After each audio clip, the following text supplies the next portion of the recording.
live. Hey everyone, this is the Twins with the grand old cast, and I'm sitting here with Officer Candidate Egger, who is basically the modern day. He's the army equivalent of Martin Scorsese.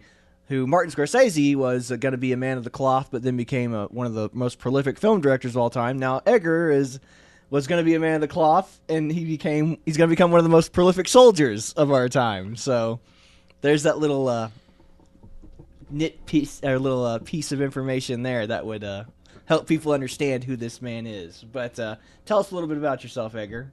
Well, that's a heck of an introduction. Well, I was born in Southern California and raised there as well. I grew up in San Diego and only left around when I was about 33 years old, when my wife and I decided to move to Oklahoma for a better standard of living. She stays home with the kids, and so we needed a place where we could afford a single income family. But yeah, San Diego was home for 33 years. I went to public school in San Diego. My parents are still living in San Diego, in San Marcos up in North County. Went to high school at Vista High. Graduated with my bachelor's in 2008 from California State University, San Marcos. And career-wise, I'm an IT guy, but started that a little later. Around 26 or 27, I started in IT. And What were you doing before IT? so I worked at a couple of different places with sort of like an operations background. So sort of, it's not very specific, but just the everyday to day operation. So first I started working at the University of Phoenix right out of college. That was my first professional job. I did everything from working in the computer lab to giving classes on technology to calling students to working for the administrators of the higher ups, kind of a mishmash. Then I went to go work for a small software company in Bonsall, California, as their operations manager, and that might still be my most fun job ever, where I got to oversee most of the departments except for software development, and reported directly to the CEO. So I got to work with the accountants, the salespeople, technical support, administration, HR, and that was a lot of fun, working with a lot of different people, doing a lot of different things, trying to get the company to kind of talk to each other. Why So, didn't you stick it out there if you enjoyed it so much?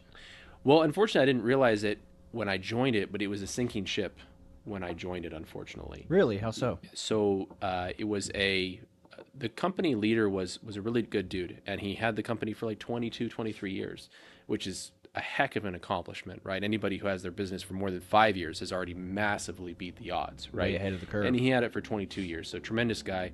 He treated his employees very well. Um, things like paying all of their benefits, like you'd pay nothing monthly for your benefits, right? Great guy. But unfortunately, the technology was just very old. So he was writing his programs in old languages. The application looked old. The engine wasn't powerful enough to keep up development, and therefore we were losing market share. We were losing renewals. It was in pretty dire straits when I showed up, and um, you know, things like talking to the accountant and trying to get just a profit and loss statement because that hadn't been read in 12 months, and reading it and realizing as a 26-year-old, talking to this accountant who had been an accountant for over 20 years, I was like, looks like we haven't paid rent in 4 months. Is that right? She was like, yep, that's correct. I was like, does the boss know? Well, no, he's got a lot on his plate. And I was like, I'm pretty sure he would want to know that. I'm like, well, we just don't have the money. And I'm like, pretty sure he'd really want to know that. And, so that was a lot of fun, in finding those little things, trying to solve problems, renegotiating leases to try and save money. It was a lot of fun. And the people there were great, but the engine for the company was not strong enough to keep it Yeah. pulling. So when Marie and I, my wife, got engaged, I started to think maybe I need to do something else, see a little more stable. And so that's when I made the switch into IT, and I joined a managed service provider in San Diego and started to learn the trade. And so I was there for a little over 4 years. And then I was at my previous company for almost 5. And now I'm in my third IT job as a systems administrator at Alert 360, which is a Tulsa company. provide security, both surveillance and non-surveillance, to about 350,000 customers, half commercial, half residential, and yeah, having a great time there so far. Nice. So when you say that they were writing code in old language, we talking like Aramaic, Sunni, like what kind of? No, so there's an older language called Visual Basic 6, which hasn't been mainstream in, I actually don't know. I'd have to look it up. It's been a while, right? So all the way back in 2013, Like Windows 4.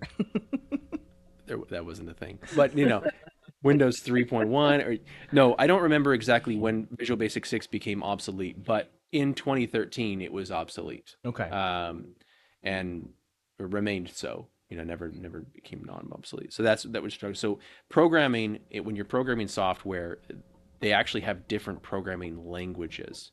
Mm-hmm. You get down far enough, and it's all ones and zeros, right? It's all electronic bits on the memory or the storage device. But for human ability to understand them, there's different languages. I'm not a programmer, so I'm not going to go into it, but there are different languages, C Sharp, Visual Basic, Ruby, and et cetera, et cetera. And those are used by programmers to write all of the stuff we use it for, web browsers and video games and all that good stuff. Gotcha. So sorry to take you on that little tangent Yeah, about no, no. languages, but so how old were you when you proposed to Marie, and where were you at again? It was right after you left the job you really liked and went into IT. No, no, we got engaged while I was still at that job I really liked. That was 2014, November 13th. Okay. And there's a beautiful beach down in San Diego called Coronado, North Island. Yeah, where SEAL schools are. I think are they still there? I think they're still at Coronado.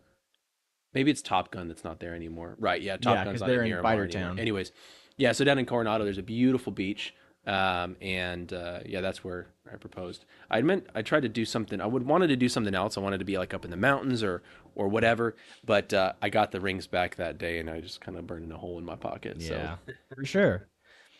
Okay, so proposed to Marie when you were at that job still. So before Marie, so when did the man of the cloth thing come into play? Like, was that before you met Marie? Was it? Oh yeah, long Okay. before. Yeah, long before. So when I was 19, I converted to Catholicism. Okay, so you didn't grow up Catholicism. Your parents weren't Correct. Catholics. Yeah, my so. parents are non-religious. Okay, Yeah, so yeah. what's before we go into what becoming a man of the cloth, what sparked your interest in Catholicism or religion in general? Because growing up, I met a lot of kids who grow up without religion, and they just, I mean, granted, I've known plenty of kids who've grown up with religion as well who just turn away from it because for whatever reasons they think it's Various too reasons. repressive Yeah. or whatever. But how did you find Christ essentially, or come to know Him? In Yeah, that no, way? I get what you're saying. Yeah, so when I was in high school, I had a lot of Protestant friends. I don't remember having any Catholic friends, and they did invite me to church, and I went a few times, and um, it just never got my attention, so to speak. And when I was, what was it, 19? So this would have been on March 25th of 2015. So I guess I would have been 18 at the point. Yeah, I converted when I was 19, but I started getting interested when I was 18. So March 25th of 2005, John Paul II died. So John Paul II was Pope of the Catholic Church from 1976, 1978, 1976 to 2005 when he died. And I actually didn't know anything about him. I didn't know who he was at all, which is funny because I was a history major. But I hadn't quite gotten to my history classes yet because that was 2005. So as a freshman in college, you're still doing your general ed. And it really sparked my attention. I didn't know who this was, but CNN and all them had, wall to wall coverage of this man's death and life. And 200 heads of state, including I think all of our presidents except for Dick Cheney, I think went because Dick, to stay behind for continuity of government purposes. But I think like all of our presidents went to his funeral. Saudi Arabian kings and like all this crazy stuff. So I thought, well, this guy might be kind of important. And so from that March all the way till that December, I just got more and more interested. Started reading more about it, bought a Catholic Bible, bought a Catholic catechism, and by the time November came around, I just wanted it so badly. But the funny thing was, I didn't believe in God, right? So there's this Hmm. thing that was pulling on me, and I didn't really understand it, and I couldn't really fully give myself to it, right? And in November, it was the season of Advent, so it was in between the second and third week of Advent, which is about a 4 week period prior to Christmas in the Catholic Church. I just had such a strong desire that one night I just prayed for the very first time, and yeah, I asked him if I asked God if He existed, and I asked him if Jesus was His Son, and I received an affirmative on both those questions right then and there, and I was at Mass that Sunday. Very cool, man. Um, yeah, so there's a period of process of coming into the Catholic Church. There are some religions where you just say like, I am the person, I am the thing, and you are the thing, right? Hmm. I think like Islam might be something like might be kind of along those lines. But in Catholicism, there's a period of preparation called the catechumen, and then typically as an adult, you'll come in at Easter. So at Hmm. Easter, prior to Easter, you'll say your first confession, and then that's for me because I was already baptized. But if you're not baptized, you'll receive your baptism, first communion, all that stuff. For me, I was baptized as a small child because out of sort of habit of family, they had no intention of teaching me any religion, but I was baptized. So I did my first confession and then received my first communion and confirmation, which is one of the sacraments as well, where you're sealed with the Holy Spirit, and it's part of the rites of initiation into the Catholic Catholic faith. Church, yeah. So Yeah, you have your name listed on the rolls now. yeah. You're hmm officially pet. That's awesome, Well, man. hopefully, we have to persevere all the way till the end, right? Absolutely. We're still in this world, so there's still, danger. Yeah, absolutely, You know. absolutely. We have to. Yeah, we. It's what I was telling. Was it Ivy and Babbitt, or we're not what we say. We are what we do. So Yeah, yeah. that's what's important. The fact that you were able to make that decision at such a young age and be brought up in a non-religious household. Like, have you tried to convert your parents and try to bring them to, or do you Um, just know them too well that they just wouldn't be interested in it, and then they're. Well, no, it's you have to kind of see where that person is, because my friends tried to convert me in high school, right? It Hmm. didn't make a toot of difference, right? And then some man dies across the other side of the globe, and that changes the entire course of my life, Hmm. right? And we're not sure exactly what's going to affect some people, Yeah. right?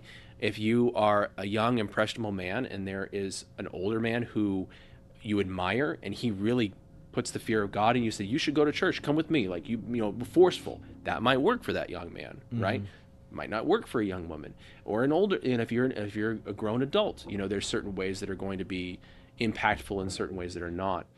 Um, and then there's also a phrase that, a prophet is not without honor except Hmm. in his hometown. So trying to preach to your family members or your friends is sometimes the most difficult things possible. Yeah, Um, because they have prior knowledge of you, hmm your life, and your sins, and your weaknesses and Right. strengths, and Right. that is a thing. Like, I mean, when you go to, I remember going to college for the first time. Like, you're just your own. Like, you're just this blank slate. Nobody knows anything about you, so you Right. could present yourself as this Right. amazing, person, and then you go back home and you're just like, hey, there's that loser. There's that loser. I know that Yeah. guy. Yeah. And it's not even that it's not even that it's fake. Is that we do grow, right? But sometimes if you've known a person for a very long time, that person may have grown, but you still know The them person that prior they to their were. growth, Hmm. and that still affects the way you treat them that day. So, you know, yeah, it reminds me actually of a small tangent. I'm reading a book called Mud Soldiers. And apparently, back in the '80s, the Army had a experiment where you would actually stay with the men in your basic training class for the first 3 years of your Army career. Oh my gosh. Your basic training company went to AIT together. Then you went to your first duty assignment together, and you were together for 3 years. That Now, sounds like a nightmare. now, not only, but that's also impactful what we're talking about, right? Because especially coming from your first year or joining the army through your first 3 years, you are, especially if you're a younger person, like Hmm. you're a different person, Hmm. right? And you're still stuck with all these snot-nosed brats that knew you as you coming in through reception. Yeah. You know, They scrapped it. I don't know when they scrapped it, but I mean, obviously, it's not a part of Yeah, the it's army definitely not a anymore, thing and anymore. that it was new in the '80s. So no, I haven't tried to convert my parents explicitly.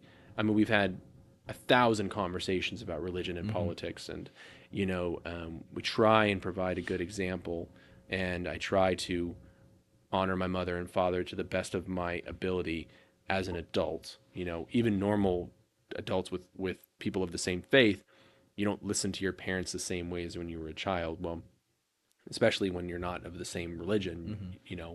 but even within that context, that trying to honor your mother and father is always to set a good example. So Absolutely. yeah, but not explicit. But Yeah. yeah, I mean, it's certainly our hope. My 8-year-old son has, which is really interesting, which is That's really fun hilarious. to listen to. Yeah, Is your 8 year old's your oldest, right? correct. Okay, just making sure. So, what made you? So obviously, the religion and going to it had a big impact on your life. The Pope dying, passing away is what pulled you into it. How old were you when you decided you wanted to become a man of the cloth? So I graduated in college in 21 or at 21. And then I went, let's see, so 22, probably. So I was probably around 21. Um, Probably a little too early. Probably a little too early in my um, faith life. Still kind of young, still learning. But my pastor asked me to consider it, and I did, and I don't regret it. I went to seminary for a year, and I studied philosophy and Latin and Greek, and we prayed, together every day, and went to mass every day, and it was a great period of formation. And even though I didn't become a priest, that actually sort of like jump started my, young faith life, because Hmm. I was 19 when I did confirmation, and then 2 years later I graduated from college, and then I was in seminary, right? So this is, by the time I got out of seminary, I'd only been Catholic for like 3 years, Yeah, so it was still pretty early on. So it really helped, you got caught boost up that on all knowledge. those And those missing years, the wonder yeah, years maybe, without yeah. So Christ. yeah, Yeah. yeah, yeah. So, but yeah, well, I mean, I suppose in a certain way, in terms of knowledge, right? Hmm. Our faith. There's the parable of the workers in the field, right? It doesn't matter how late we come to the field, we still get the same payment, right? Still the reward of heaven. But yeah, catching up on the intellectual knowledge and the practice and the customs, which I'm still, far behind my wife who grew up Catholic. She's got this stuff, from a Hmm. young, tender age was in her habits It's and, in her and her DNA. practices. Yeah. So yeah, it's yeah. What was the question? So yeah, when did you? It was when did you decide to become a man of the cloth? And then, so Hmm. what changed? What happened to where you were like, this is not for me? Right, right, right. So there's four signs of a vocation. I don't know if I'll be able to rattle them off by memory right now, but one of them is a constant desire.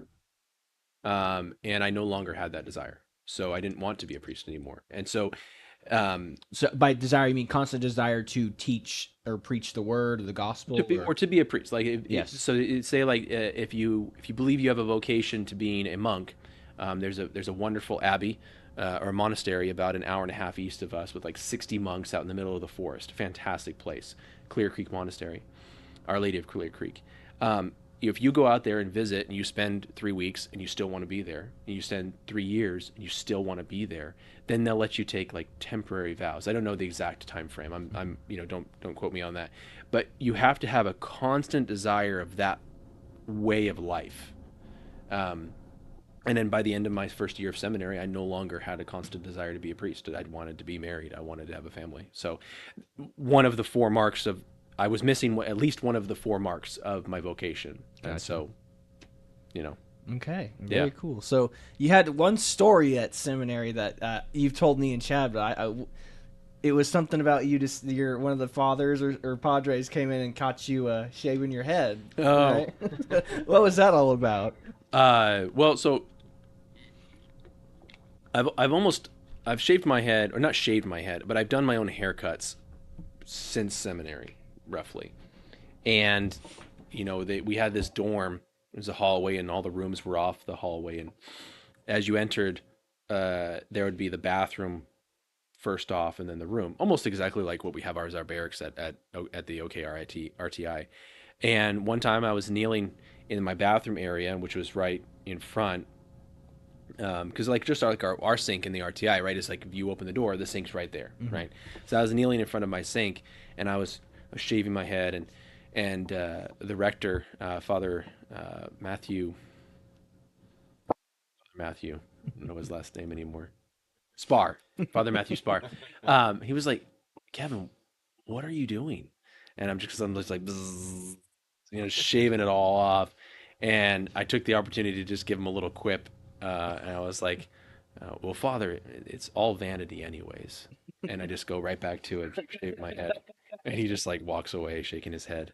Um, he probably could have had a better sense of humor. He was like, "Get this guy out of here. Hey, you're done." That's actually what really happened. He got kicked out for whipping. Oh. Okay. So then after seminary school, is that when you jumped into that career, that the Mm-mm. job that you liked, or? No, no.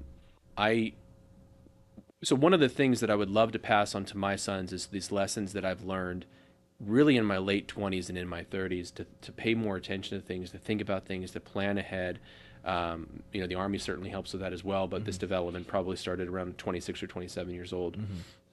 Is you have to pay attention, you have to think about the future. You can't just let life take you along for the ride.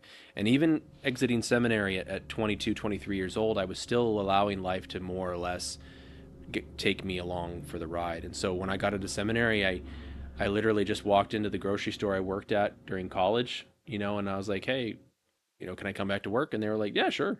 Why not? When can you start? And I was like, I mean, today if you want me to. But like, well, come back tomorrow, and you can go back to the deli and you can work. I was like, that was easy, like. And so I went back to work for the grocery store that I was working at during college, and I enjoyed working there. And grocery stores are great places to work, actually. They pay terribly, but they're fun, and you're selling a good thing, and it's Mm-hmm. food, and it's a lot of stuff going on, and when you're done with the day, you feel like you've actually worked. Um, and so I asked them if they did anything about college degrees because, like, hey, I'm graduated. Can I go into management or whatever like that? And they're like, nope, the union does not care about your degree whatsoever. It is seniority based only. And I was like, all right, see you later. And so I just started applying, and I got hired after 3 interviews. That's when I started working for the University of Phoenix. Okay, Yeah, cool. yeah. There's a lot of white collar jobs out there where they don't care what your degree is in, Mm-hmm. where you went to school. Yep. They're looking for that class of people. That just have Do you the. have a degree? We'll Mhm. teach you how to do the job. Yeah. We don't care. Just we want you need to have a degree. Yeah, So it's why like all those memes of college kids coming out. It's like going, I have my degree, but do you have like 150 hours of experience? Shove on, It's like dang. It's like that's kind of the truth though. Like they want yeah, job experience. They don't want your degree. That's cool, yeah. man. Way to go. Well, some of those things are changing. I mean, there are some companies out there that are explicit that they'd rather you do like an IQ test or a personality test. We don't Hmm. care about where you went to college because your college may or may not have provided you any useful skills. Not So to get super political, but I mean, is that changing? Aren't they moving more towards the DEI some kind are. of?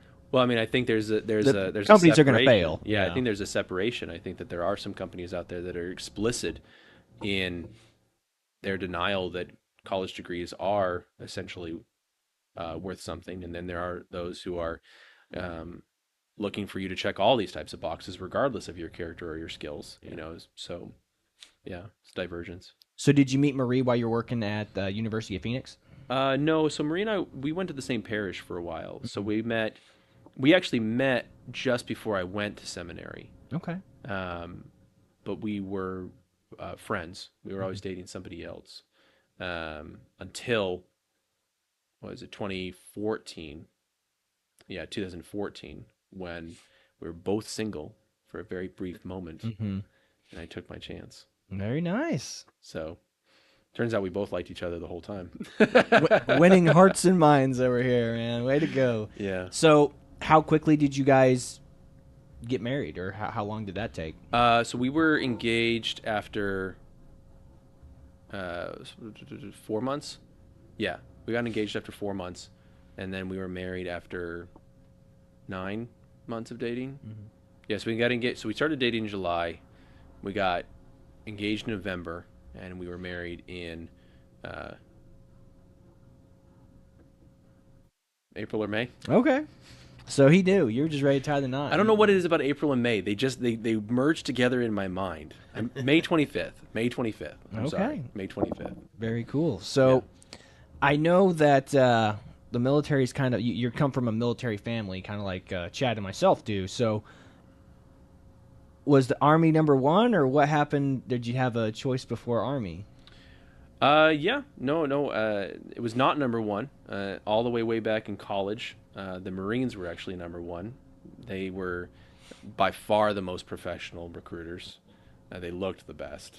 Um, you know, looking back on it now, I would never have joined them. Like, if I looking back with the knowledge I had, I would go back to the Army. Um, but yeah, the Marines were the first back in college, and because they were the smartest, dressed, they were the most professional. They're great when they when they want you to talk to you, when they want you to talk to them. The first thing they do is like, "Can you do 5 pull-ups? Can you?" And you're like, "Yeah, duh," and you're like, so Playing on the pride, baby. so, and then they talk to you. They're like, we want you to consider being an officer, and you're just like, an officer, They're really good. They're the best at recruiting. They're the best recruiters. They're the best marketing. The Army could learn a lot from the Marine Corps in Yeah, they terms of their could. marketing. And the Army is way bigger. They've got more money. We've got better jobs, more variety. It's more central to our national defense. But the Marines really know what they're doing. They know their niche in the Marines. Yeah, They know their they know niche. what they're doing. Yeah, yeah. I mean, yeah. So Okay, so you actually went through and did, and yeah, this was before college or during? during college. So in between my junior and senior year, I went to Marine Corps OCS in Quantico, Virginia for 10 weeks.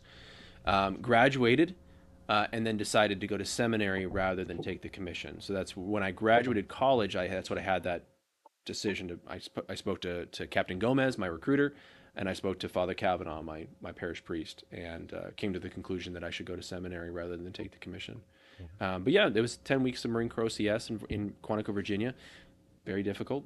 I gained like 17 pounds because I was one of the small end when I went. So I was one of the guys that gained weight. I went in at like 150 something, and I left at like 178. Good. I mean, I gained a lot of Yeah, weight that's in impressive. those 10 weeks. Like, yeah. So yeah, that was good. So then once I left seminary, I there was a few years in between, the desire coming back, but eventually, but in 2011, so just like maybe a year later, I decided to try again, but not for the Marines. My desires had shifted a little bit, and so I tried to join the Navy, and I got in. Accelerate your life. And so I got into the Navy as a naval flight officer candidate, and was sent. So as Goose, that's an easy way of saying Goose was a naval flight officer. I think they called them naval weapons officers back then, Yeah. so it was a little different. But it was the same role, backseater, right? Or up in the surveillance planes, they'd be in the back with the technology. They could be mission commanders, but they can't be plane commanders because they're not pilots. Anyways, and I went to Naval OCS now. That's my second OCS, right? And during my flight physical, the doctor was like, "Hey, I think you have double vision." And I was like, "Sir, with all due respect, like, yeah, 100%. Like, I told y'all this many times before, like at MEPS. I told you I had double vision, right? I asked if it was waiverable or if I needed a waiver, and you guys said as long as I passed my eye exams, I could get in. And I passed. I've never failed an eye exam ever. And they're like, "Well, put your shirt on. You're going home." And so after it was like 13 months of applications and paperwork and all that, and after 3 days, I was told I was going home. And so they take a while to process you out, though, right? So it took like 3 weeks to get out. And during that time, you're part of a labor pool, right, with the misfits and rejects and even officers who just haven't gotten an assignment yet. They're just sitting around as little ensigns with nothing to do. And they made us set up for graduation, which was really painful. Yeah. They're like, you're going home, but we're going to have you set up for the next class's graduation. So that sucked. Thank you, Chief. Yeah, so that was not fun. Made us move entire gyms, weights, machines, everything from building to building, and like we're paying you, so yeah. So that was that time, That was 2013, and the desire never left after that. So then I applied 8 more times to 4 different branches before the Oklahoma National Guard gave me my opportunity. Wow. So it was active duty Army, Coast Guard, Navy, National Guard twice before. I applied for the Oklahoma National Guard 3 times. It was the third time that they finally. The second time, the second time I applied for the National Guard, I got my congressman to write a letter on my behalf, and that got it forwarded. Because the congressman wrote, I got a call from a colonel in Oklahoma City asking me a little bit more about my background because they were going to forward it up, and it went to the Surgeon General of the National Guard in Washington D.C., and he rejected me. And I was like, okay, cool. But I'm still going to try again.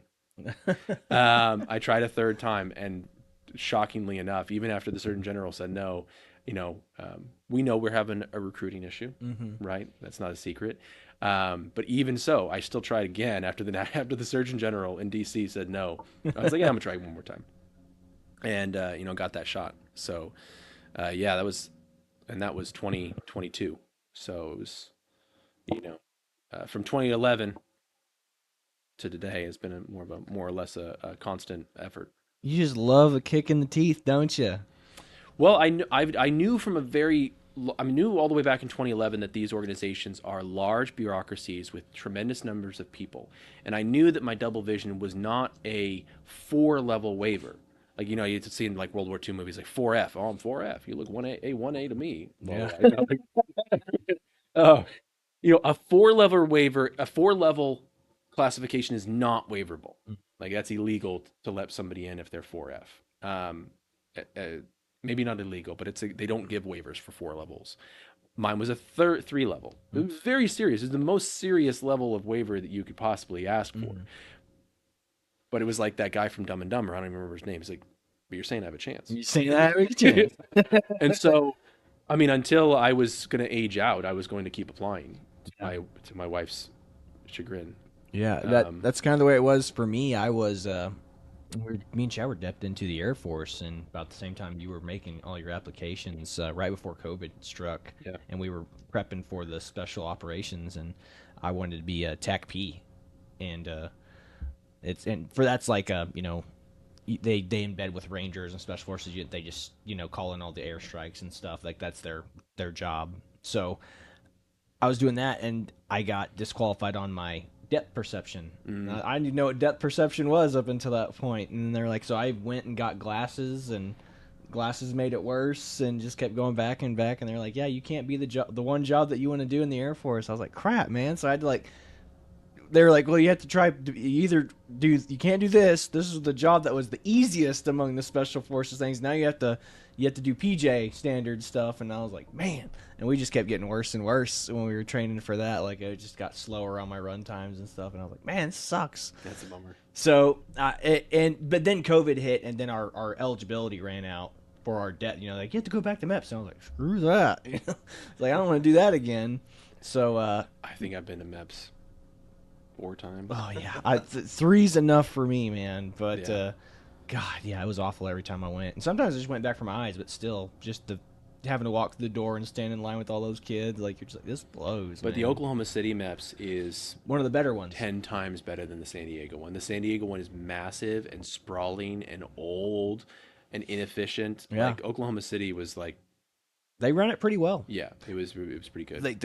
Whenever we were there were kids from Kansas and Texas, and they were like, yeah, the recruiters down there won't let us go to the ones there because they say they suck and they can't get people through, so they send us up here to Oklahoma. And I was like, that's amazing. That's a heck of a accomplishment. Like, I don't know who I've seen multiple commanders at that MEPS, but they must have like an SOP written out. They go, this is how you need to do it if you want to keep our whatever ranking. It's a lot smaller too, though. I mean, like I remember Oklahoma City MEPS. I was out at like 9 or 10 o'clock, and with San Diego, I was there till 3 or 4 in the afternoon. Yeah, I mean, it's just the number of personnel that's being processed is a lot different. So. Yeah, for sure. So you get into the Army National Guard finally. So how old are you? How many kids do you have at this point? Like, and how is it making that jump or that leap into the basic training environment? Yeah, so basic, I was 35 years old. Oh I wasn't even my. the oldest person in my platoon, There let alone the company. there were a lot of old dudes Yeah. there, man. Like I was sitting there like I'm gonna be the Bay Dad when I get there, and there was like some guys in there pushing 40s and Hmm. stuff there. I was like, this is crazy. Yeah. Yeah, the oldest guy in my platoon was 37, so he was 2 years older than me. But yeah, I was 35. Marie and I had been married for 7 years at that point, and we had 4 children. We have 5 now. We had 4 children, and yeah, the transition was interesting. I mean, basic was not difficult, uh, technically, like the stuff that was going on, right? Like I'd say 97% of the difficulty was being away from Marie and the boys, Mhm. like without a doubt. Um, but you get past, just like everybody says, you get past those 2 or 3 weeks, right? And things start to smooth out a little bit. Yeah.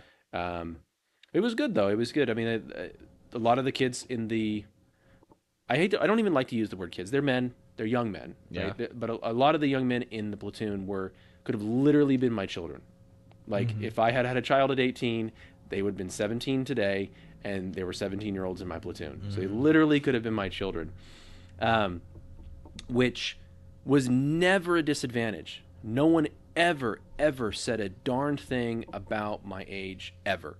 Not the drill sergeants, not the Hmm. trainees. It never was a factor, and they would come to me and talk about things that were important to them. It happened quick too, even in reception, which everybody, of course, everyone knows it sucks. Like it definitely sucks. But like, even in reception, I had this kid come up to me and he was like, "Hey, you're married, right?" I was like, "Yeah." He was like, "What is love?" And at first, I thought he was like messing with me, Hmm. right? I was like, "I don't even know who you are. Um, what are you talking about?" And I saw on his face that he was sincere, and I was like, "Oh, that's really strange." Um, but I collected myself and I we talked about what love was, from a Catholic perspective, although I didn't say that. And it was and that happened multiple times throughout all of basic training. I would even get the drill sergeants. They would call me in and ask me questions about things, like because I was older than the drill sergeants. You know, I'm sure. Drill sergeant trainee. What is love? Well, probably the funniest was there's a couple times were really funny. One of the drill sergeants would call me over, and they'd be like, "Hey, I'd come over, he'd be like, I want you to talk to these young people about kids and about homeschooling and all that stuff. And I was like, okay, drill sergeant, like, sure. Because he kind of was of the same mindset as I was, but, he just wanted me to say it, I guess. I don't know. Maybe oh, no, he was leaving. So he Hmm. wanted me to like entertain everybody while he was leaving. And then another one was my senior drill sergeant called me in and he was like, Edgar, I'm really disappointed in you. Yeah, I thought you were different. And I was like, what's going on here? This is really weird. And he's like, I can't believe you homeschool your children. And like, I almost started laughing. Like, and I was like, yes, Drill Sergeant. And he's like, why do you do that? And we talked about values alignment and being able to actually raise your kids and not have other people raise your kids. And I said, for a lot of people, public school is the right course of action because you share the values with the public school and the people in the public school are like your kids and they're like you, and that might be perfectly acceptable. Maybe you want to send your kid to a private Jewish school because that's going to be the best course of action for you. For me, the best course of action for my wife and I is to homeschool the children. And if you keep your eye on the goal and you take actions based on that goal, then you are going to be more successful than if you didn't have a goal in the first place and you were taking actions willy-nilly. And he was like, it makes a whole lot of sense. Dismissed. Uh, Such a the strange. kind of power you can't buy. You can come in there and scold somebody for homeschooling your kids and be I like, all know. right, thank you for that word. You're I dismissed. Go know. away And now. like and these are not young guys. I mean, like this guy was probably like 30 or Yeah. 32. Yeah. He was married, had kids, but like he was still younger than me. So, That was about the average age of all the drill sergeants there. And then there was the senior drill sergeant, or like the senior drill sergeant who was leaving, so it was a way, it would, Drill Sergeant Montez. He is he's a good dude, but he's like not all there. And then there was one day I was sitting there and like I'm sitting listening to him talk, And then he looks at me because somehow Chad and I wound up at the exact same basic training company at different times. So Chad went, and then I went. Literally, he came back right before Christmas, and then I left right after New Year's. And I go to the exact same company he did. And drill sergeant. So obviously, all the drill sergeants there, and all of them were basically the same ones. So, but Montez, who was the senior there at the time, was like, "Isn't that right, old man?" And I just like looked at him because he does not. I do not look older than he does. Okay, like I looked at him and I was like, "What was that? Was that drill sergeant?" He's like, "Yeah, isn't that right, old man?" And he goes, "I'm 31." And I was just like, and I mean, I had to bite my tongue because I was like, "Get the fudge out of here, dude! You do not." There's no way I'm younger than you, or there's no way I'm older than you, bro. Yeah. But it was just wild when, like, because I'm sitting there, and I was older than I think all the drill sergeants there too. Beside probably. Musgrove. Musgrove. Yeah, Musgrove was older than me. Our outgoing senior drill sergeant, so he didn't really take part in any of the actual administration anymore. He was kind of like senior drill sergeant emeritus. He was 42, and he had just made sergeant first class, and we congratulated him. I was, "Oh, congratulations, sergeant." He's like, "This ain't my first time at E7." Okay. I get what you're putting down, Sergeant. I got you, Sergeant. You got in trouble at some point, didn't Yes, you? yes, indeed. Oh, Yeah. man. But yeah, it is weird being like the older guy there because, like I said, when he called the old man, I just wanted to look at. I borderline wanted to smack him and be like look in the mirror. I wanted to be like, look in the mirror, and then he said how old he was, and I was like, oh, Yeah. I did not know that. Yeah. And most of us did really, really well. I mean, the fastest runner in the company by far was 37. He was doing the what's the distance? 2 miles? Yeah, 2 miles. He was doing the 2 miles in like 11 and a half minutes. Oh my God, yeah. I mean, the dude was flying. Yeah, the guy who run the Ironman in mine was 33. He was my age, and it was Dwayne, the pilot. The guy works for American, and he just crushed it. Like I just remember watching. I was like, man. I mean, I got better every time I ran. I was like down like almost a 14-minute mile, and I remember watching him run. And I was like, man. Like, and then they gave him the Ironman thing, and like he was carrying around the flag, and all just like, way to go, old man. And I'm just like, dude, like putting all these little kids to shame. Hopefully 14-minute 2 mile. Yeah, no, it was like probably a 13-minute. Yeah. Oh, yeah, mine was. I was trying to get a 14-minute 2 mile. Yeah, not a mile. Yeah. Yeah. But yeah, it's just interesting having that perspective, being the older guy in the unit, because you're surrounded by and stupid stuff sets kids off. You know, you're just like, it's like, this is what's going to go. Because I don't think a lot of the kids in my platoon liked me a whole lot, or like, you know, I think they thought, because I was just the joke, but I was the jokester. You know, like I laughed, I liked to have a good time, but that's what I did to keep their morale up. And one time, morale got so low because we had getting smoked outside all night, you know, just getting yelled at for no reason. And they were just looking for excuses to bust us, you know. And when we're there, we get back into the bay, you know, where our barracks are. And as we walk in there, it's trashed, you know, like and it wasn't even trash bad. Only a couple of beds were tossed, and somebody left their locker unsecured, so there was stuff spread out. And there was a couple of sandbags and they put wet sand in a mop there, and so that was rough. And I just remember looking at these kids, and they were just like, "Why? How could they do this to us? We're so tired. I just want to go to bed." And I just like, guys, you know, I was in a fraternity, and I had to clean it. I embellished quite a bit, but you know, I was like, I was in a fraternity. I had a pledge class of like 5 guys, and we had to clean a 3-story mansion. And at least the drill sergeants here, like, a lot of them are combat vets, and you know, like, they're doing this because it has a purpose. They're trying to be like, bad stuff's gonna happen. You have to come in and deal it and fix it. And I go, I had to clean up a 3-story mansion because a bunch of drunk dudes thought they were better than I was. You know, it's like, which is worse? And we have there's 40 of us here to clean this mess up, and we can all help each other. And I had 6 dudes to clean a 3-story house. Do you really think we have it that bad here? And then they were like, no, man, you gotta put that perspective. I was like, exactly. This is not that big of a deal. We'll clean it up. We'll go to bed, and then fire guard will polish up this turd that we clean. You know, so it's gonna be fine. You know, it's like but as the older guy, you just gotta have that perspective. You know, it's like you've lived life. You've had lots of heartbreaks and lots of trials and tribulations that they just like, this is the worst thing that's happened to them. So it's just like, I go to sleep at midnight and I wake up at 2, you know, it's like that's their lives up until that point, you know? Yep.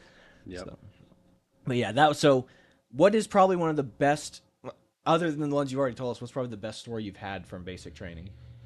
Best, funniest, most memorable, or worst experience you had there? Mm, well, I think most of my favorite experiences involved uh, sharing and I don't know, the term mentoring is thrown around a lot, I think, but there were a lot of young people there from families where they may not have been given a lot of instruction, Mm-hmm. or you know, maybe their dad wasn't there or something like that. And so there were a lot of times where I would realize that there were a good number of people just listening to whatever story myself or some of the older guys. It certainly wasn't just me, right? When we were talking, oh, I'm good, thank you.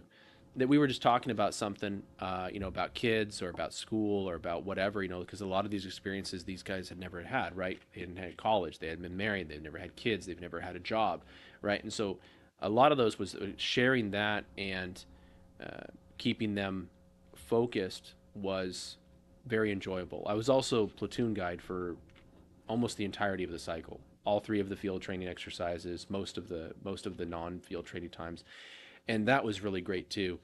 Me and another officer candidate, where I was PG, he was APG, assistant platoon guide, and just being able to organize and actually do something intellectual. You know, if I wasn't platoon guide, I think it would have been a lot worse. Not having something to occupy, at least something to occupy your mind, even if it was just like, do we have everybody? Yeah, count them again. 43. Okay, good. Just something to keep your mind occupied, because there was some really boring times because Oh yeah, it's geared towards the bottom trainee. yeah, it So is, and that's the rough part. Like I remember, it's kind of one of those things where you listen to people talk, and you have all these people. Like when I went to RTI, you have all these Oklahoma Guardsmen who talk about their basic training experiences, and when you listen to them talk, you're like, it doesn't sound so bad, or it's like they're trying to, but you just don't have any comprehension or idea of what it is until you've actually been there and yeah, done it. Like there's just no way. You don't understand. You're gonna be standing around for hours, and like even Chad came back and goes, you're gonna be standing in formation for hours, just waiting on someone to tell you to do something. And it's like you'll never. I told you, I kept telling you said, however much standing you think you're going to be doing, quadruple it.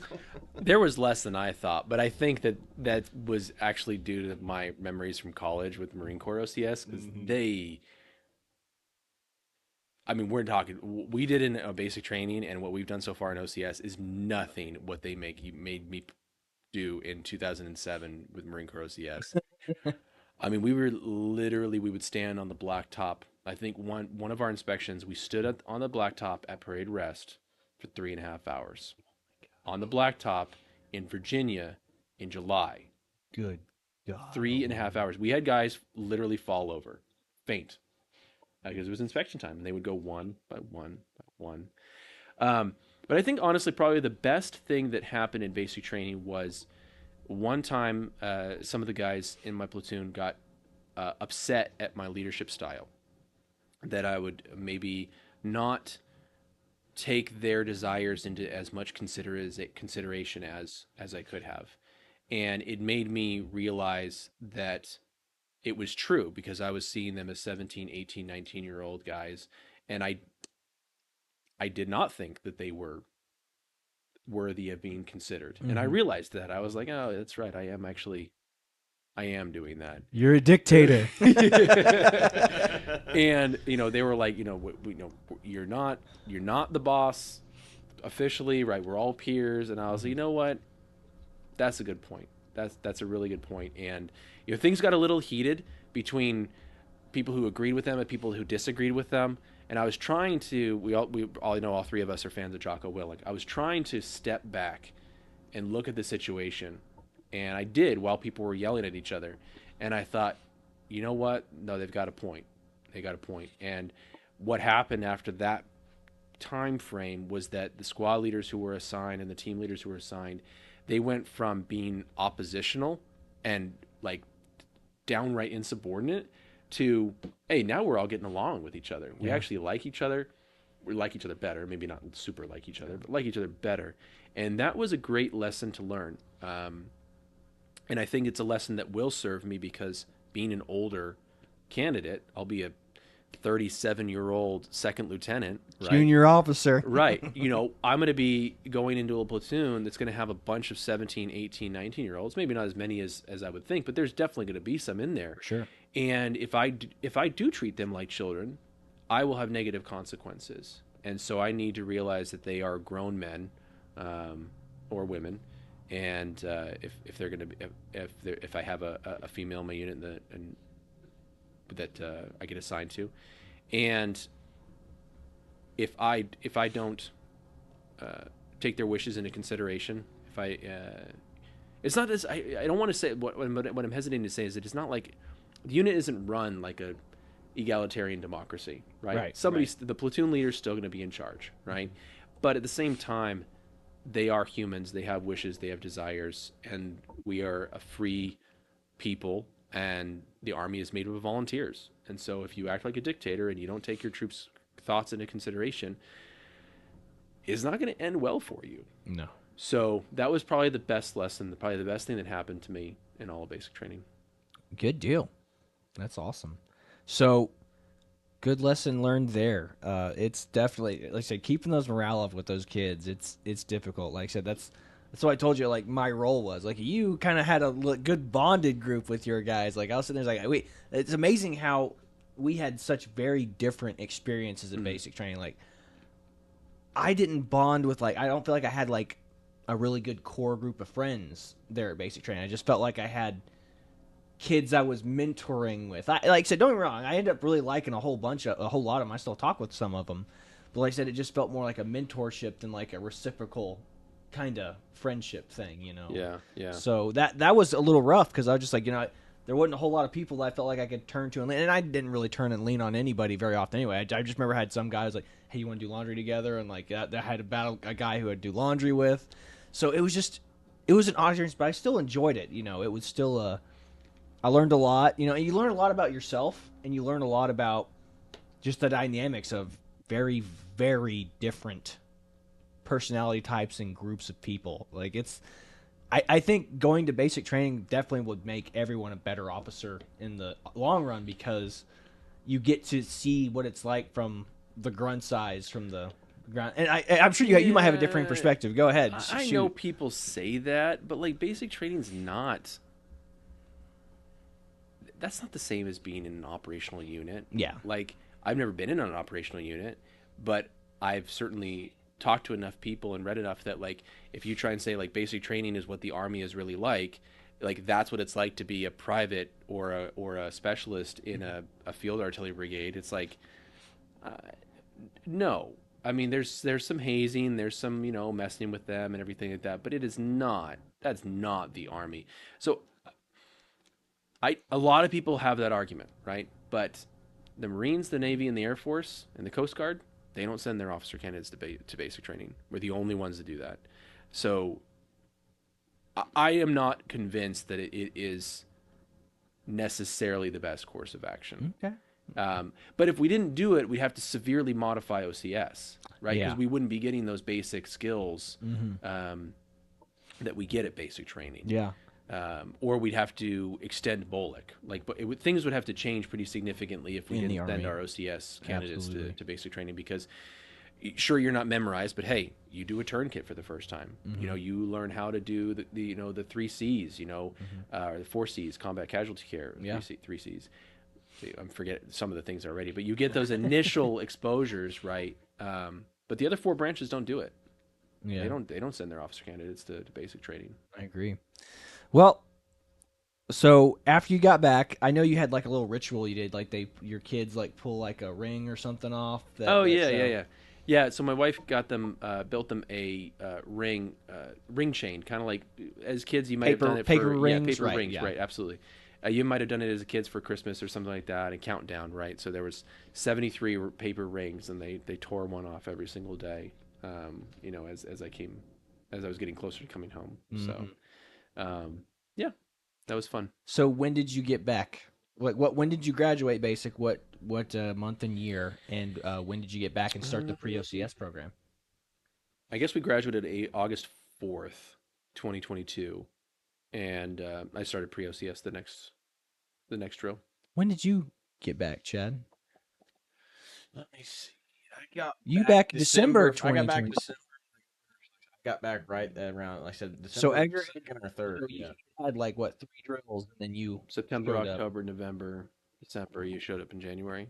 In January. Okay. That's Yeah. right. I showed up in January. Yeah. So that was long. But I eventually determined that traditional would be the best course of action for Marie and I. I wanted to go to accelerated. Yes, you did. I remember having Uh, this conversation with you. like I wanted to go to accelerated over a year ago, Mm. right?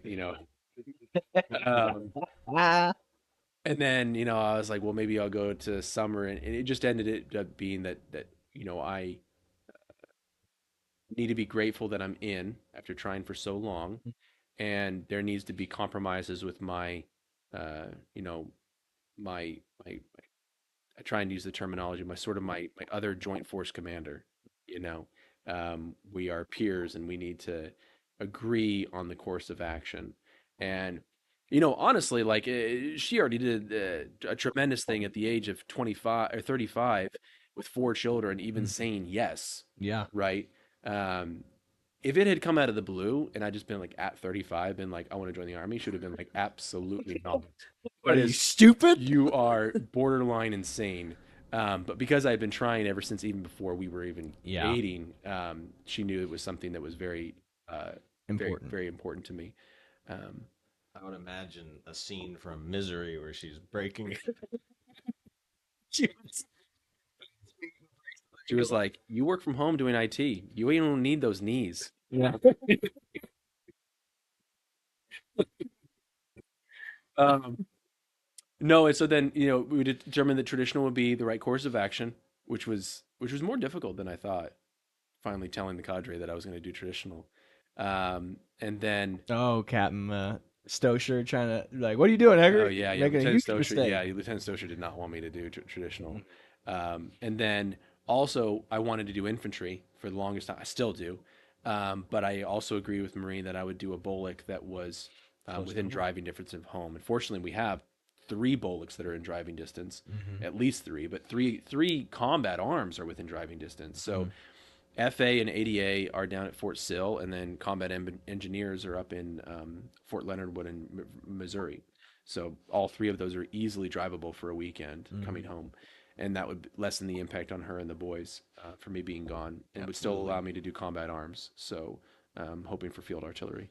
Very cool. I don't see why you wouldn't get it, considering how desperate we are for officers at the moment. So I think you're good. And I think you made the right decision in doing traditional too. I mean, I'm glad you're in our class with us because let's just say you're able to communicate more effectively with some of us in the group than others are. But we appreciate you being in here. I don't So know about that anymore. yeah, we'll see. So how have you enjoyed pre-OCS?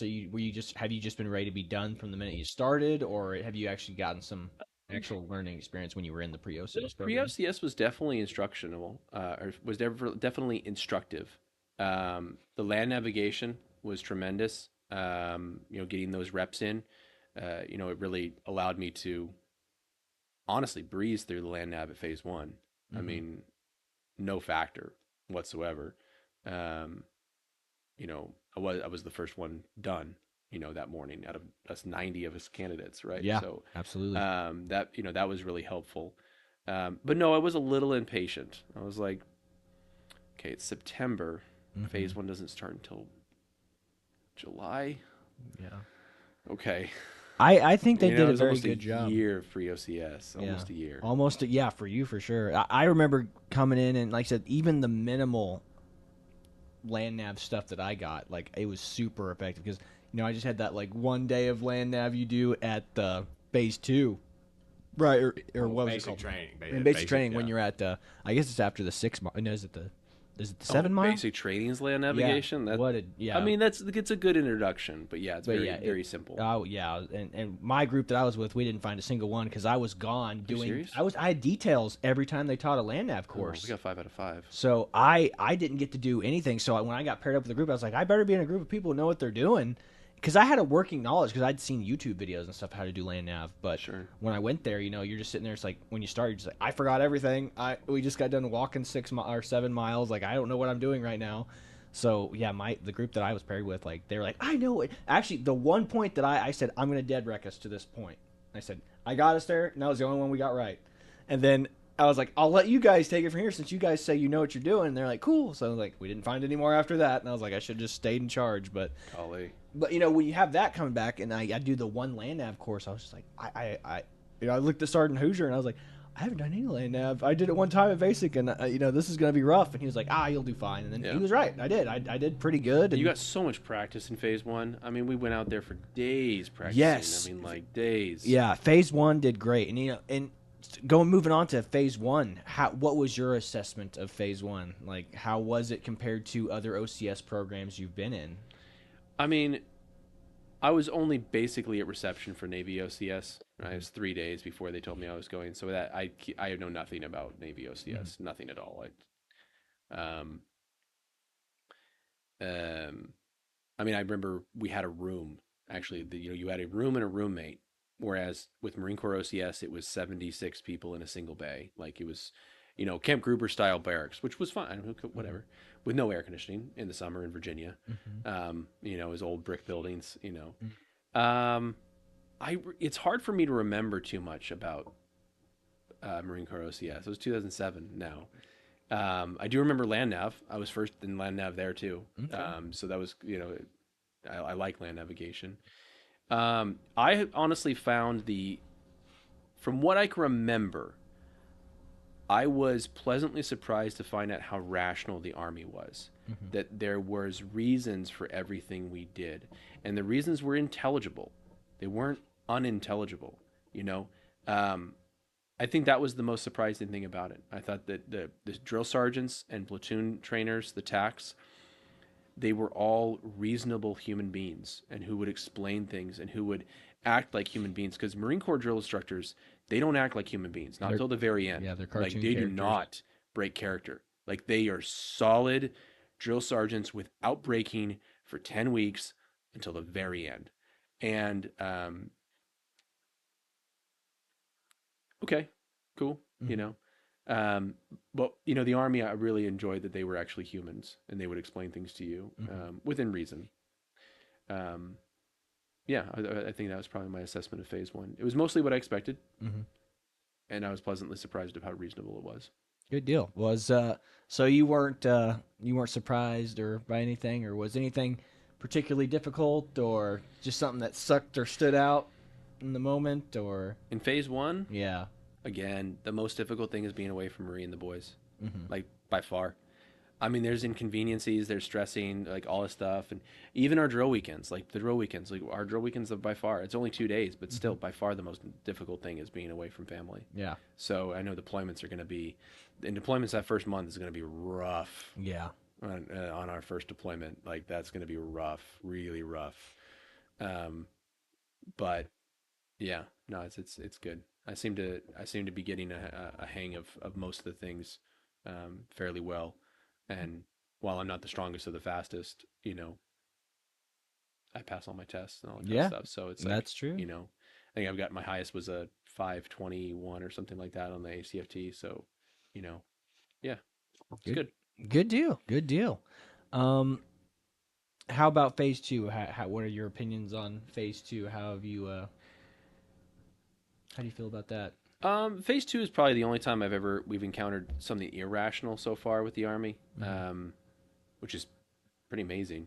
That history test, like, why did they do that? Like, it doesn't make any sense. Take a whole semester's worth of coursework and try and teach it to you in one weekend and then test you. I mean, thank goodness, again, Captain Taylor was a reasonable human being. He was a normal person, and he was like, this is dumb. Yeah. Here's a study guide. Yeah. Like, this will give you the answer. Not give you the answers. That's not... he did not give us the answers. But he's like, this is a study guide that will allow you to pass this test when they give you a ridiculously stupid amount of time to study for it and then give it you the test. Um, Other than that, phase two has been again mostly what I expect. Too many old MREs at the very beginning before we got like a new Yeah. budget. Oh, Yeah. All three of us getting oh those horrible gosh, the dehydration headaches Oh my from gosh, those headaches after eating those old MREs. yeah. Um, no, it's been mostly what I've expected as well. Classwork and far fewer inspections than I thought we were going to get. We get like almost no inspections compared to what I was expecting. Yeah. Um, Boy, we got like they drilled that in, like Chamberlain drilled that in phase one. Is like these rooms better look perfect, they better look identical, and then we haven't had a room inspection since that first day. that Man, first and drill you- weekend. And you and me were putting leadership unceremoniously, and we were just getting our crap pushed in. Well, see, the great thing about that, I didn't care about that too much because I knew that wasn't graded. I knew July was a free one. July was the flag had been thrown. This was a free play. I knew it, right? And so that was great, So, but it was the toughest one. It I was. mean, like he put us through the ringer with that drill Yeah. weekend. I mean, like Crawling around outside. Oh man, like wait, you're gonna crawl across the tarmac and go up that hill. I was like, what is happening right now? yeah. Or my answer is like, how long do you need to get these rooms ready? And I was like honest. I was like, 5 minutes. no. I was honestly I was like thinking to myself, his standards, like what we're trying to do right now, like this is our first weekend. I was like 2 hours, and he was like, "Oh heck no! You hear that? You want to keep your candidates up another 2 hours?" And I was like, "Well, that's not what you asked me. You asked, but I didn't say it to him. You asked me how much time I would Equivalent need. candidate? Yeah, you asked me how much time I would need to get these rooms in order, and now but yeah, it's good. So yeah, phase two again, mostly reasonable, mostly what I expected, except fewer inspections than I think, and that history exam, silly. Yeah, very Silly. very silly. But I enjoyed the history exam. But I'm a history topic buff. was I fantastic. love history. So The topic was fantastic, but the amount of information and the way the questions were done, and you were supposed to learn that in about 36 hours. What did he say? What did Captain McGuire say? That's 2 semesters of. Was it 2 semesters? Okay. It's either a semester or 2 semesters of collegiate history crammed into for us 2 days, but for the accelerated like 2 weeks or something like that. Which I don't understand that either, because it's like we should roughly have the same amount of hours of POI. So why did they get it over the course of 2 weeks and we got it in 2 days? Well, I think it's because they expect us to study outside of the allotted time frame because of the nature of the program that we're in. It is what that's why Captain Taylor sent us that study guide. So, but official POI though. no, I'm not saying I disagree with you. Right. I did like There's no study guide. There's no official expectation that we're supposed to be studying ahead of time. Like they introduce the topic on Saturday morning, you take that test on Sunday afternoon. Yep. It's like that's crazy. That's crazy. So I don't disagree with you. So, with that being said, we're kind of at the close of this little interview. What advice would you give to future incoming officer candidates coming into this program for class 7-0, or just general life advice, dad advice, things like that? yeah, pay attention. Read a lot of books. Ask people that you trust and admire what books they read. Find a good spouse early. Like as early as you can reasonably do, find a good spouse and marry them. That will provide you such an incredible foundation and framework for your life. And whatever you're doing, try and get better at it. At first, I didn't want to do it. For what I say is like IT is like, well, I didn't necessarily want to do IT, but there is a pleasure or a satisfaction in doing something well, even if you didn't necessarily want to do it in the first place, and so I think that those are good. So yeah, pay attention, read a ton, read all the time that you can, like watch less television, put away the video games, read, do well in your job, and get married early to a good woman. who's going to help you with, you're going to help each other out in life. I think that's good advice. Best advice I can hear. I feel personally attacked. Well, and I guess I should say, sorry, those are more intermediate goals. I think then the foundational goal, which everything else is based off of, is know, love, and serve God, so you can be happy with Him in this life and in the next. Yes, so that's sir. foundational. Everything else should be based off of that. I like that. That's a good way to end it right there. Well, Edgar, thank you for coming on and taking time out of your busy schedule. Thanks for to do having this me. Podcast with us, bud. Thanks for having appreciate me. Thanks for coming on. Absolutely. This has been the Twins with the Grand Old Cast. Thanks for tuning in. God bless y'all. You're right.